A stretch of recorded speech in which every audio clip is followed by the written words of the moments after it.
కలిసొచ్చే కాలం వస్తే నడిచొచ్చే కొడుకు పుడతారంటారు. అదే సందర్భంలో కాలం కలిసి రాకపోతే తాడే పామై కరుస్తుందంట. ఇప్పుడు చంద్రబాబు గారికి ఒక కొత్త సమస్య వచ్చింది.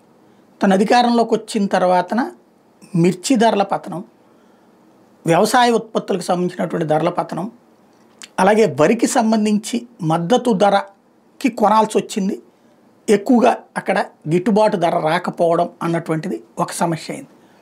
అట్లాగే టమోటా ధరకు సంబంధించినటువంటి పతనం, ఇవన్నిట్లో సరే రకరకాలైనటువంటి చర్చలు ఇవన్నీ నడిచినాయి.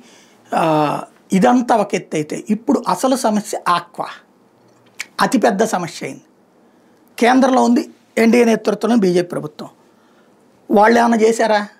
లేదు. అమెరికా తీసుకున్న నిర్ణయం, అమెరికా నిర్ణయాన్ని మోడీ ఆపేయగలడా? చంద్రబాబు చెప్తే వినేస్తారా? లేదు. అలాగని సమస్య లేదా? ఉంది. ఎలా పరిష్కరించగలరు ఈయన? ఇది ఇప్పుడు ఆయనకు వచ్చినటువంటి సమస్య. ఒక్కొక్కటి అంటే అగ్రికల్చర్ అగ్రి బేస్డ్గా. ఇంకోటి మొన్ననే కరువు మండలాలు ప్రకటించాల్సి వచ్చింది. వరుసపెట్టి ఎదురవుతున్నటువంటి సవాళ్ళు ఇది ప్రతి ప్రభుత్వానికి సహజంగా ఉంటుంది. కాకపోతే ఇప్పుడు మిర్చి రైతుని అనడానికేం లేదు, మద్దతు ధరకు కొంటారు.